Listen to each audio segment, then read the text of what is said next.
Chooks TV was one of the most viewed YouTubers sa loob ng Pilipinas. With almost all of his videos gaining an average of 2 million views every upload, it felt like he was unstoppable, na para bang nasa mga kamay niya ang buong Mobile Legends community. Pero recently, people have been wondering kung ano nga bang nangyari kay Chooks TV, and why did his views decline by almost 99% in the past year.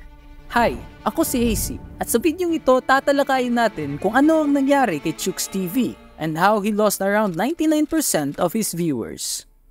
With over 30 million followers sa kanyang Facebook page and around 6 million subscribers sa kanyang YouTube channel, Chooks TV gained this fame sa pamamagitan ng paglalaro ng isang sikat na mobile game na ang tawag ay Mobile Legends. Pero hindi lamang ganoon kadali nakamit ni Chooks TV ang kasikatang mayroon siya ngayon dahil marami pa siyang mga dinaanang mga pagsubok upang makamit niya ang kanyang mga pinapangarap.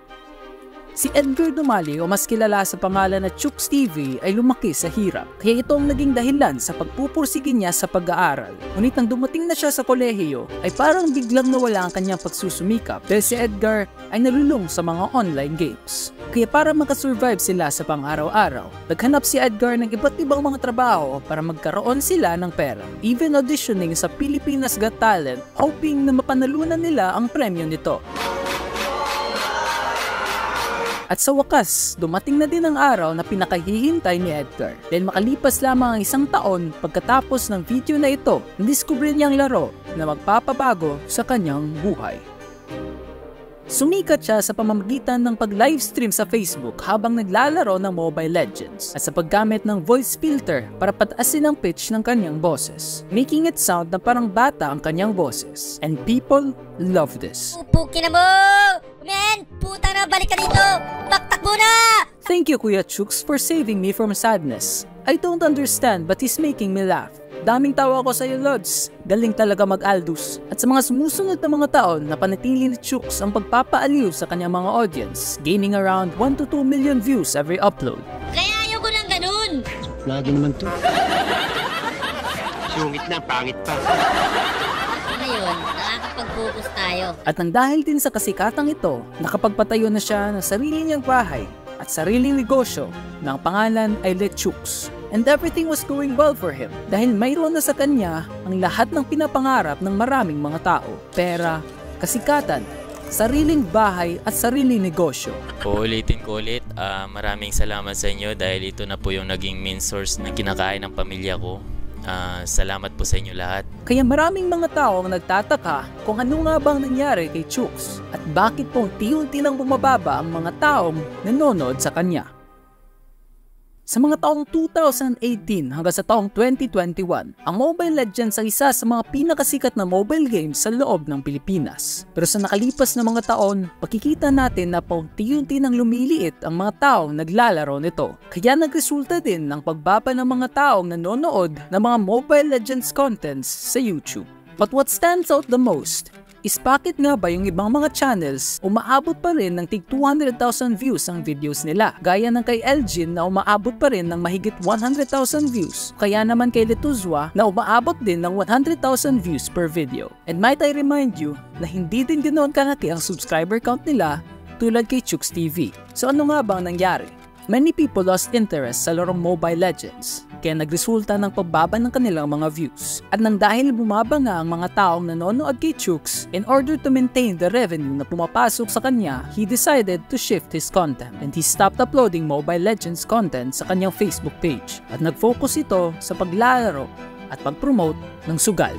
Which made his audience question kung bakit nga ba nagbago si Chooks TV. Kala ko di ka tutulad sa ibang influencers pre, na kung saan naman reply ni Chooks na, hindi naman ako tumulad sa iba, naglalaro lang naman ako, hindi naman ako nag-i-invite na maglaro kayo. Nandun kasi ang trend ng streaming, nakikisabay lang. Ngunit kung nakikisabay nga lamang siya, bakit mayroong invite link sa bawat stream niya para makakalaro din ng sugal ng kanyang mga audience? Kaya nagresulta ng pag-call out sa kanya ng ilang mga vloggers, stating na, anak na tinapay naman, niloloko mo naman kami, Chooks. Hindi ka naman basta-basta magla-livestream ng ganyan at ilalagay yung link kung wala naman niyang padulas. Diba? Sa tingin mo, lalaroin mo yung bagay na hindi mo naman talaga ginusto tapos walang padulas? Hindi mo yan gagawin? At saka magka-cash in ka ng 50,000 sa unang laro mo? na wala man lang pagdadalawang isip dahil sa kagustuhan mo sumabay sa trend ng mga ML streamer na nag-convert to scatter streamer. And although nagpo-promote siya ng sugal sa kanyang Facebook page, pinapatuloy pa rin naman niya ang pag-upload ng Mobile Legends content sa kanyang YouTube channel. But as the saying goes, you can't serve two masters at the same time. Kaya nagresulta ng pagbaba ng quality ng kanyang mga videos sa YouTube. At hindi din nagtagal at napansin ito ng iilan sa kanyang mga audience. Alam ko mga reply na to, di na naglalaro ng ML si Chooks. Puro na lang sugal, kaya unsubscribe na ako dito. I swear it's just me who doesn't realize Chooks' new video doesn't feel the same. Something about the editing and just the total vibe doesn't feel like how it used to. Ito yung pinayaman ng ML, iniwan tapos sa sugal na niya pinapalamo ng pamilya niya.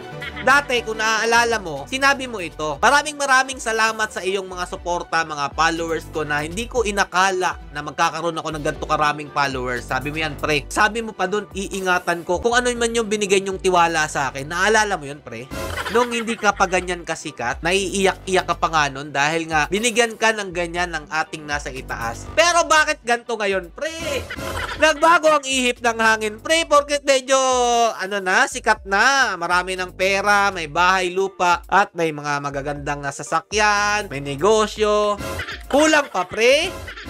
Mula sa pagpupusta ng mahigit 200,000 to 300,000 pesos sa bawat livestream na ginagawa ni Chooks, hindi talaga natin malalaman kung gaano nga ba kalaki ang natataya niya sa mga apps na ito at kung gaano din kaya kalaki ang binibigay sa kanya ng mga kasino na ito. Dahil kung pupunta ka sa page ni Chooks TV sa Facebook, makikita mo na wala na talagang Mobile Legends dito at ang makikita mo na lamang ay ang pag-aaksayan niya ng pera para itaya ito sa sugal.